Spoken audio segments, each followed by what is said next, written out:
dragged me to the yard. They threw me down before a cross, brought the whip down hard.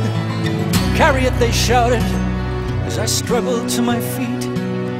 I put my shoulder under it and dragged it to the street. I stumbled through a wall of screams as they drove me through the gate. It seemed that thousands lined the streets, their voices filled with hate, like a wolf pack in the night that moves in for the kill. They closed the gap and fought us as we started up the hill. And it seemed I'd barely reached the top when they grabbed me from behind. They threw the cross down under me and tied the ropes that bind the arms close to the beams as they nailed the feet and hands, and they raised the cross up in the air and dropped it in its stand.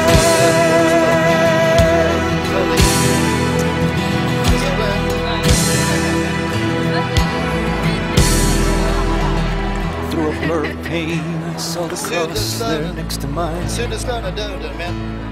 There were people all around it, so I looked to read the sign. It was nailed there up above his head, so the world could see the news that the man who seemed so helpless there was the King of all the Jews. And the crowd that stood around his cross made jokes about his name. They shouted, laughed, and spat on him, so I joined in the game. I said, "Hey, if you're the king, why don't you get us down from here?" But the taunt just sounded hollow. It echoed in my ears. 'Cause he looked at me with eyes that seemed to reach into my heart.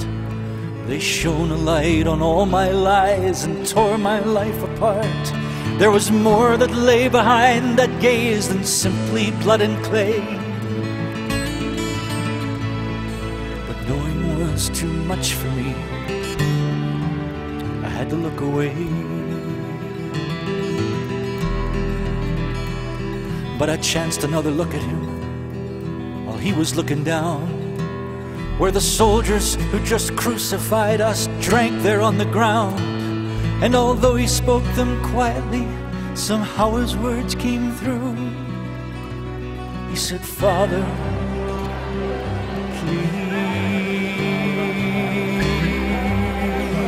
please forgive them. They don't know what they do."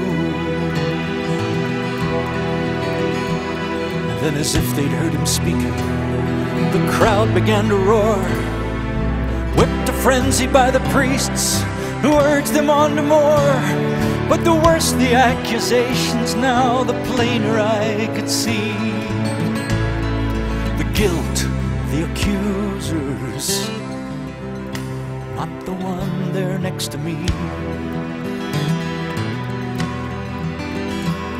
But the man upon the other cross began to curse and swear, and his voice was filled with venom as he hurled it through the air. All the horror that was in him and had laid his life to waste came out in every syllable he flung in Jesus' face. And Jesus only looked at him, but something rose inside of me. In spite of all that watched us there, it couldn't be denied, because his righteousness and innocence were shining bright and strong. I just couldn't keep my silence. If that cursing still went on, I cried out, "Don't you fear the wrath of God? Even at the end, you'll curse us both into the pit. Is that what you intend? We're only getting what we're due. We've sinned our whole lives long. But don't you talk to him that way, 'cause he's done nothing wrong."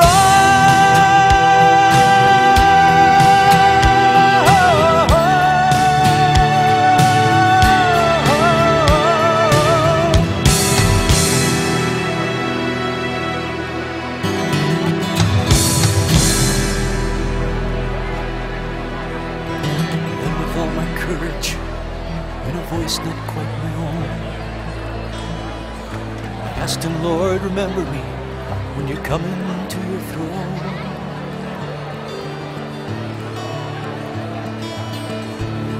He answered me, and even then his love was undisguised. He said, before the sun has set today, you'll be with me.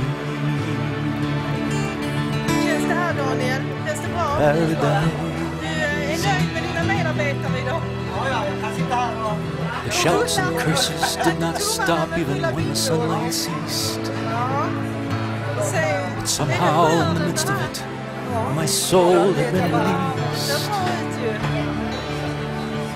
And though the agony continued, it was still too small a place Men du Daniel, vad säger du to om be den här allowed satsningen? to hear those words Fantastiskt tillfälle att komma ut. På festival så här så är det beside the Christ. på ett annat sätt. Att stanna upp och prata lite och i alla fall så att jag tycker att det är så här.